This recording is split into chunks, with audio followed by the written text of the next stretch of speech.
और इस वक्त लखनऊ से बड़ी खबर, जहां तिकुनिया हिंसा के मुख्य आरोपी को जमानत मिली है। आशीष मिश्रा को सुप्रीम कोर्ट ने 9 शर्तों पर जमानत दी है और 3-3 लाख रुपए की 2 जमानत कोर्ट में दाखिल की गई हैं। एडीजे कोर्ट में आशीष की जमानत बॉन्ड दाखिल किया गया और शुक्रवार को जेल से बाहर आएगा आशीष मिश्रा। बड़ी खबर इस वक्त, आशीष मिश्रा को जमानत मिली है तो 3-3 लाख की 2 जमानत बोर्ड में कोर्ट में दाखिल की गई। एडीजे कोर्ट में आशीष की जमानत बॉन्ड दाखिल की गई और शुक्रवार को जेल से बाहर आएगा आशीष मिश्रा। तो लखीमपुर से खबर, जहां तिकुनिया हिंसा के मुख्य आरोपी को जमानत मिली है।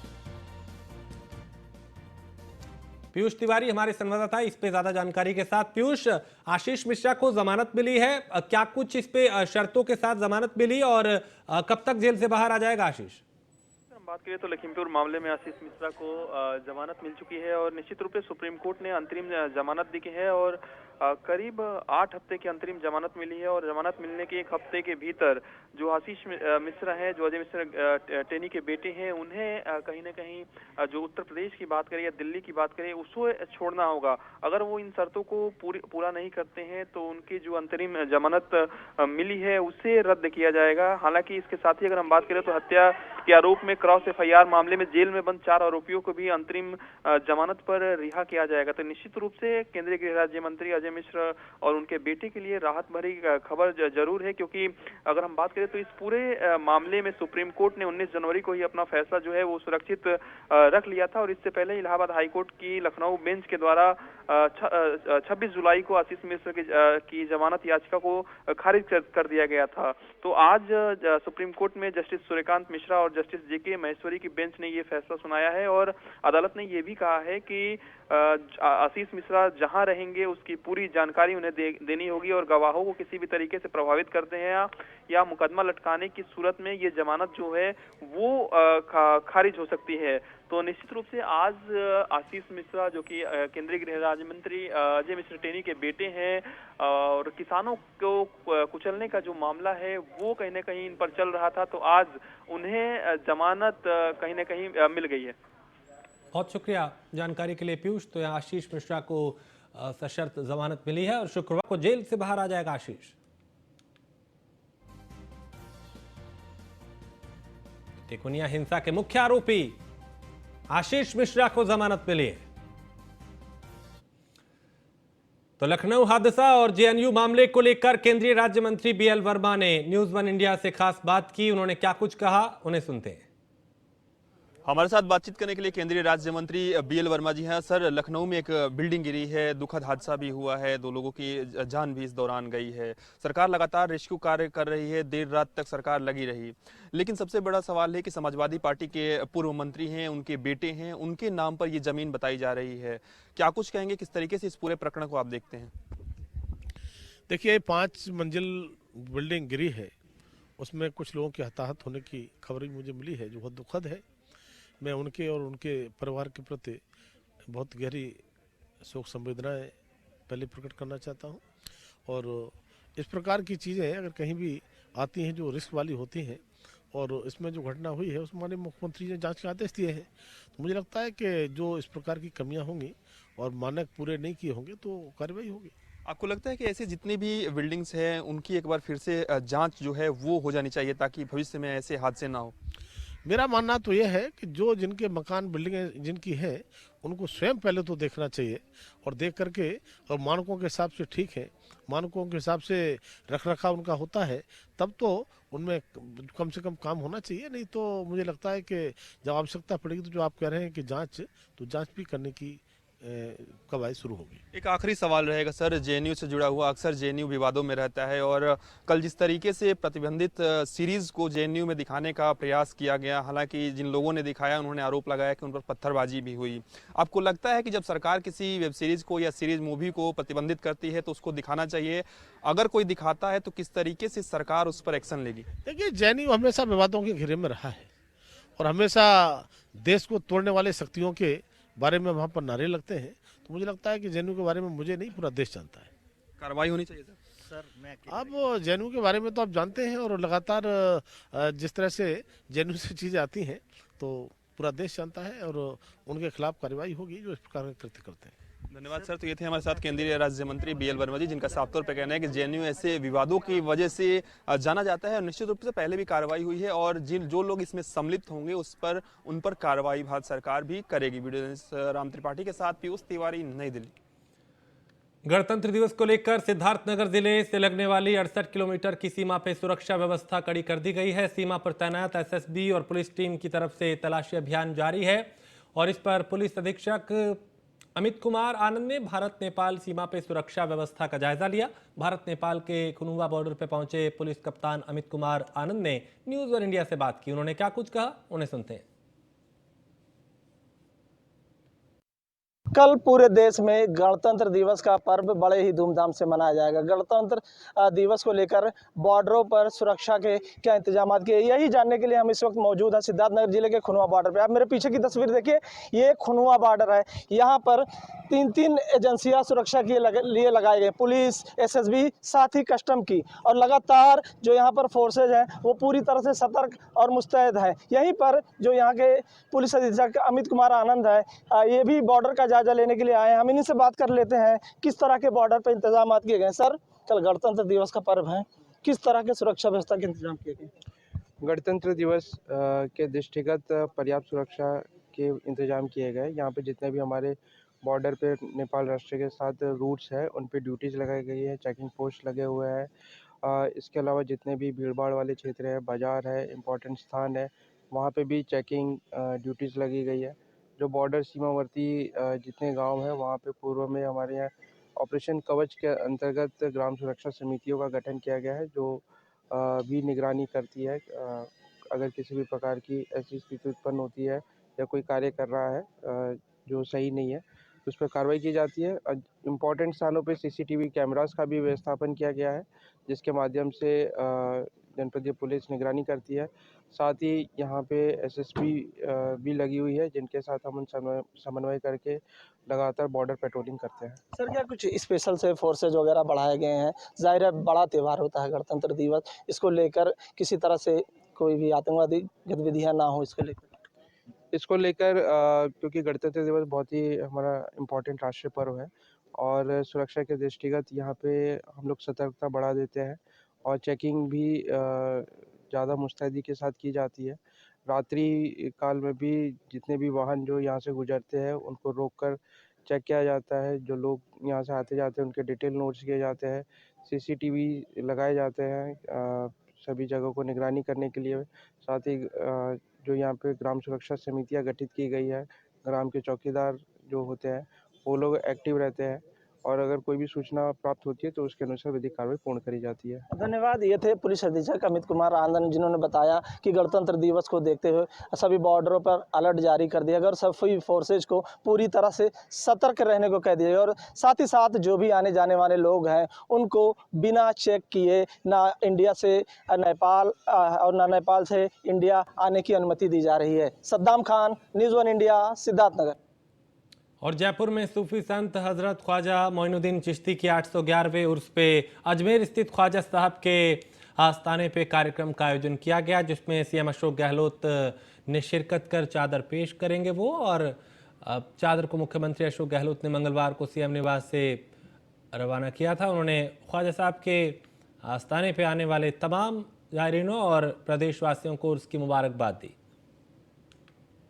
और इस मौके पर अल्पसंख्यक मामलों के मंत्री शाले मोहम्मद, शिक्षा राज्य मंत्री जाहिदा खान और राजस्थान बोर्ड ऑफ मुस्लिम वक्फ के अध्यक्ष खानू खान यहां पे मौजूद रहे।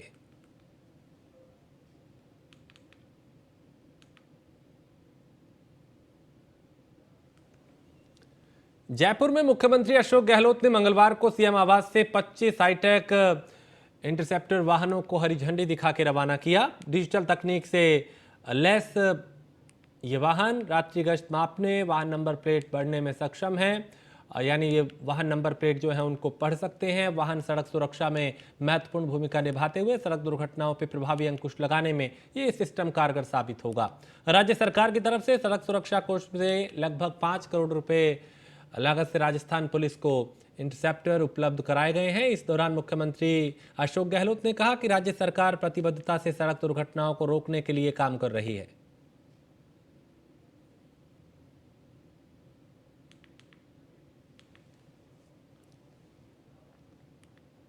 और बिहार के भागलपुर सिविल कोर्ट के पॉक्सो कोर्ट की तरफ से दुष्कर्म मामले में आरोपी नीलेश यादव को आजीवन कारावास की सजा सुनाई गई है। वहीं अलग अलग 3 धाराओं में 2,50,000 रुपए का जुर्माना भी लगाया गया है। पॉक्सो कोर्ट के लोक अभियोजन जज किशन मंडल ने बताया कि 4 साल पहले कजरेली थाना क्षेत्र में अभियुक्त नीलेश यादव और अभिषेक कुमार की तरफ से एक नाबालिग के साथ हैवानियत की गई थी।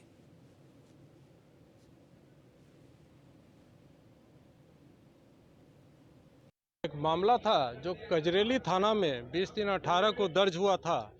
नाबालिग से रेप करके और उसे जान मारने के नियत से गड़ासा से उसको गला पर वार कर दिया था। लड़की जब बेहोश हो गई तो वो मृत समझ के भाग गए थे। उसी केस में 2 अभियुक्त थे। चूँकि गैंग रेप का मामला था तो एक अभियुक्त तो किशोर न्याय चला गया, अभिषेक कुमार, और एक अभियुक्त नीलेश यादव जो 4 साल से फरार चल रहे थे। न्यायालय से कुर्की उर्की वगैरह सब निकलने के बाद फिर पुलिस के पकड़ में आई। और बिहार के किशनगंज जिले में चोर गिरोह का भांडाफोड़ हुआ। पुलिस ने हाई टेंशन तार चोरी करने वाले गिरोह के 6 आरोपियों को गिरफ्तार किया। बता दें कि तार चोरी को लेकर विभाग की तरफ से किशनगंज जिले के पोठिया, बहादुरगंज समेत अलग अलग थानों में मामला दर्ज कराया गया था, जिसे लेकर किशनगंज एसपी ने एसआईटी को गठित कर दिया है और एसडीपीओ अनवर जावेद के नेतृत्व में कार्रवाई की है। वहीं गिरफ्तार आरोपियों के पास से चोरी का सामान भी बरामद किया गया।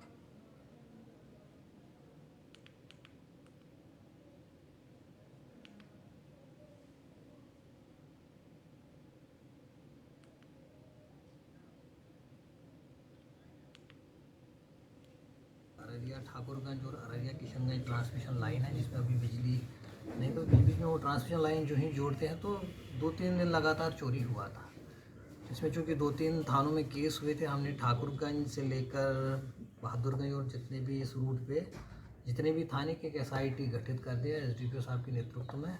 अररिया ठाकुरगंज और अररिया किशनगंज सीतामढ़ी जिले में शराबबंदी का व्यापक प्रचार प्रसार कर लोगों को जागरूक किया जा रहा है। लोगों को जागरूक करने के लिए जिला जनसंपर्क कार्यालय की तरफ से 4 टीमों को रवाना किया गया। जिलाधिकारी और उप विकास आयुक्त विनय कुमार ने इसे हरी झंडी दिखा के रवाना किया। इस दौरान जिलाधिकारी मनीष कुमार मीणा ने कहा कि जनसंपर्क विभाग की उपयुक्त सभी टीमों की तरफ से मद निषेध को लेकर व्यापक जन जागरूकता अभियान चलाया जा रहा है और लोगों को ज्यादा से ज्यादा जागरूक करना है। इसके लिए कई तरह के कार्यक्रम चलाए जाएंगे।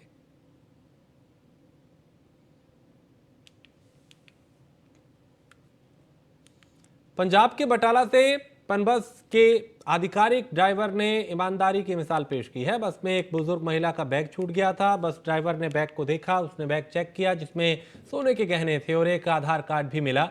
आधार कार्ड पे लिखे नंबर पे संपर्क किया तो काफी कोशिश के बाद बैग के असली मालिक का पता चला और बैग मालिक को सौंप दिया गया।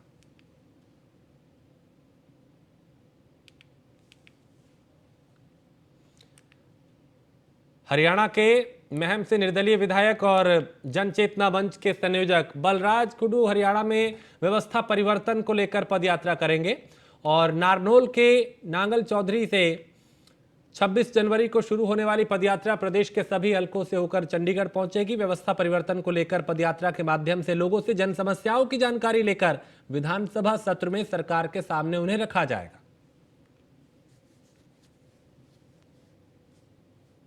जागरूकता को, इस युवा को, गरीब को, किसान को, सरपंच को, छोटे बड़े को, सबको जागृत करके खिलाड़ी को इस मैदान में उनके खिलाफ बिगुल बजाने के लिए, तैयार करने के लिए, उनको जागृत करने के लिए, उनको जगाने के लिए मैं इस यात्रा के माध्यम से निकला। कब तक? नए साल से इस यात्रा को प्रारंभ करूँगा और मेरे उसी एजेंडे के तहत मैं इस यात्रा को 26 तारीख से परसों से शुरू करूँगा। को, इस युवा को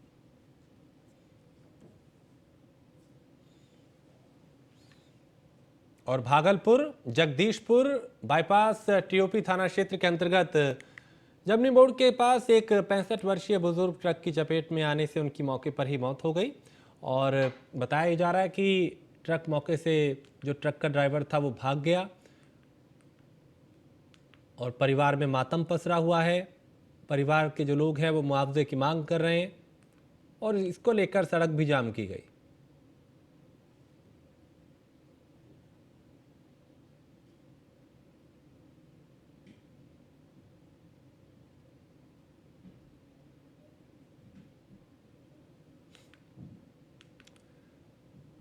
तो यहाँ पे मुआवजे की मांग को लेकर परिजनों ने सड़क जाम कर दी, विरोध प्रदर्शन किया, नारेबाजी की। उसके बाद आला अधिकारी यहाँ पहुंचे, पुलिस प्रशासन पहुंचा और परिजनों को समझाने की कोशिश की। ट्रक की चपेट में आने से एक बुजुर्ग की मौत हुई थी।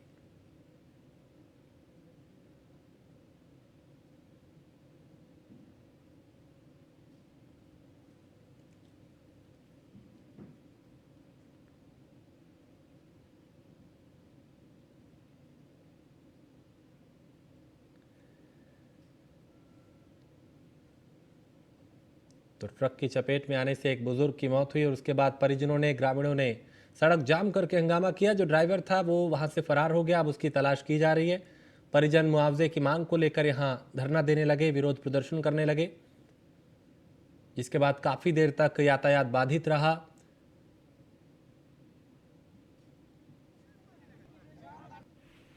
तो भागलपुर में यह हादसा हुआ।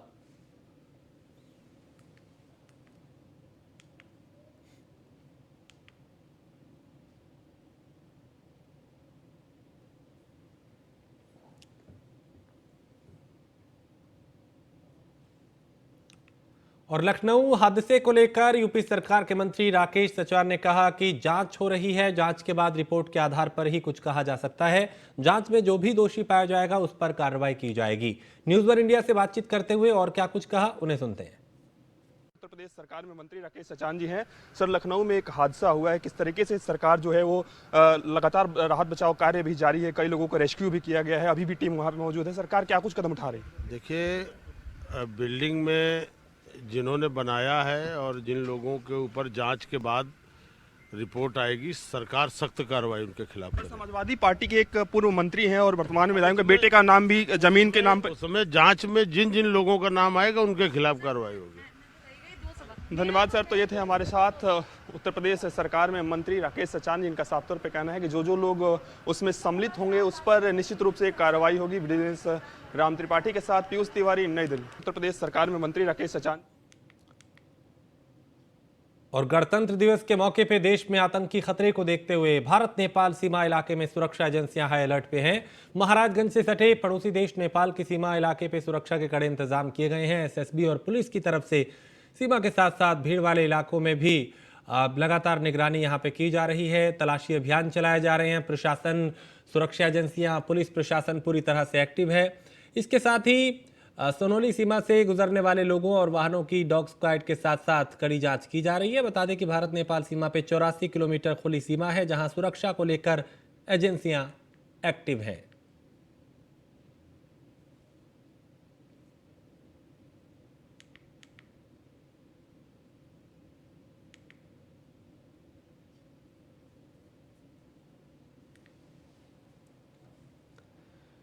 सहारनपुर में आज मतदाता दिवस पे जिला प्रशासन की तरफ से जनमंच सभागार का कार्यक्रम किया गया, जहां बड़ी संख्या में लोग यहां पहुंचे और मतदाता दिवस मनाया गया। कार्यक्रम में शहर के गणमान्य लोगों के अलावा सैकड़ों स्कूली बच्चे मौजूद रहे। साथ ही कार्यक्रम में मतदान के प्रति लोगों को जागरूक किया गया। जिलाधिकारी अखिलेश सिंह ने जानकारी देते हुए बताया कि आज 25 जनवरी के दिन मतदाता दिवस के रूप में मनाया जाता है और मतदाताओं को जागरूक किया जा रहा है कि उनके मत का प्रयोग वो कैसे करें और एक वोट देश हित में, प्रदेश हित में कितना कीमती है। 18 वर्ष से ऊपर के जो युवा हैं, उन्होंने कहा कि उनको अपना वोटर आईडी जरूर बनाना चाहिए और वोट करना चाहिए। देखिए, आज ये नेशनल वोटर्स डे है, राष्ट्रीय मतदाता दिवस। आज ही के दिन 1950 में चुनाव आयोग की स्थापना की गई थी भारत सरकार द्वारा, और इसी की याद में इस आज के दिन को, 25 जनवरी के दिन को राष्ट्रीय मतदाता दिवस के रूप में जो है मनाते हैं। आज यहाँ पर हम लोगों ने सभी स्कूलों के बच्चों को यहाँ पर बुलाया हुआ है और उनको जागरूक करने के लिए, उनको अपने अधिकारों और कर्तव्यों दोनों के प्रति जागरूक करने के लिए यहाँ पर एक जो क्विज़ कंपटीशन जो है हम लोगों ने कराया है। क्विज़ कंपटीशन में यहाँ पर जो भी स्कूल हैं, सभी स्कूलों के बच्चे 3 सेशन में यहाँ पर जो है प्रतिभाग कर रहे हैं और जो भी फर्स्ट, सेकंड और थर्ड बच्चे आएंगे उनको पुरस्कृत करने की जो है यहाँ पर योजना है। इसका पूरा उद्देश्य ये है कि लोग अपने मताधिकार का प्रयोग करें। सबसे पहले तो ये है कि वो अपना जो है वोटर लिस्ट में अपना नाम अंकित कराएं। 18 वर्ष की उम्र होते ही वो लोग अपना नाम अंकित कराएं और इसके साथ साथ जब मताधिकार का प्रयोग करें तो जाति पात, धर्म, संप्रदाय इससे ऊपर उठकर एक जागरूक मतदाता के रूप में और किस तरह के वो जनप्रतिनिधियों को चुनना चाहते हैं, इस चीज़ को जो है ध्यान में रखते हुए ऐसे अपने जो है जनप्रतिनिधियों को चुनें जो उनकी समस्याओं का समाधान कर सकें और जो सक्षम हो। इस भावना को विकसित करने के लिए और उनको जागृत करने के लिए हम लोगों ने आज ये कार्यक्रम मुख्यमंत्री पुष्कर सिंह धामी ने सचिवालय में G20 की होने वाली बैठक को लेकर समीक्षा बैठक की और बैठक में शासन के आला अधिकारी मौजूद रहे। सीएम धामी ने पीएम मोदी का आभार व्यक्त करते हुए कहा कि उन्होंने जो एक भारत श्रेष्ठ भारत का सपना देखा है वो भी जल्द साकार होगा और सीएम ने कहा कि जब तक बैठक नहीं हो जाती तब तक नियमित रूप से बैठकें होती रहेंगी, जिसमें सीएम खुद 15-15 दिन में इसकी समीक्षा बैठक करेंगे। इसके अलावा स्कूल, विश्वविद्यालय और विभाग नियमित G20 की बैठक से जुड़े किसी न किसी विषय पे प्रोग्राम आयोजित करते रहेंगे जिससे जन जन तक इसका प्रचार प्रसार हो सके।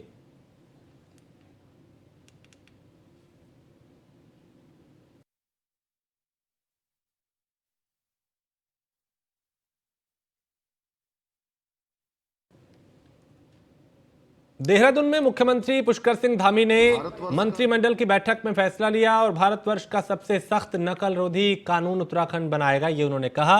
सीएम धामी ने कहा कि राज्य सरकार एक ऐसा सख्त कानून लेकर आ रही है जिससे पेपर लीक करने वालों पर शिकंजा कसा जा सकेगा। इस कानून में संपत्ति जब्त और 10 साल की सजा का प्रावधान रखा जाएगा ताकि युवाओं के भविष्य को सुरक्षित रखा जा सके।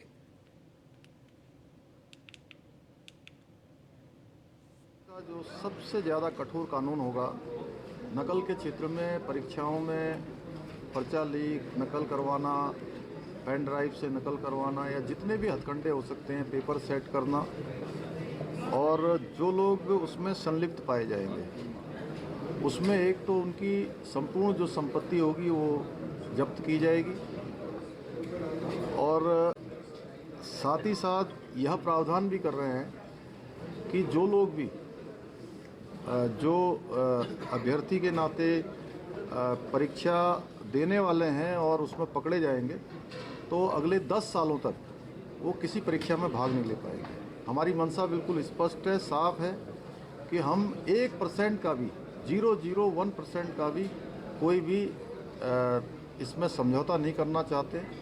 ये पारदर्शी होनी चाहिए और जितनी भी गंदगी है पुरानी वो सारी गंदगी साफ हो और एक नया अध्याय इस क्षेत्र में शुरू हो। भारत और उत्तराखंड के मुख्यमंत्री पुष्कर सिंह धामी ने कहा कि जोशीमठ की परेशानी को, जोशीमठ की दिक्कतों को दूर करने के लिए हर व्यक्ति सहयोग कर रहा है। इसके लिए सभी को आगे आना भी चाहिए, लेकिन जोशीमठ की समस्या को पूरे उत्तराखंड से जोड़कर दिखाना, प्रसारित करना या चर्चा करना गलत है और इस विषय पर हर व्यक्ति सहयोग करे, यही सभी से अपेक्षा है। साथ ही मुख्यमंत्री ने एक बार फिर इशारों ही इशारों में ये भी कहा कि जो राजनीतिक दल जो राजनीति कर रहे हैं वो नहीं होनी चाहिए।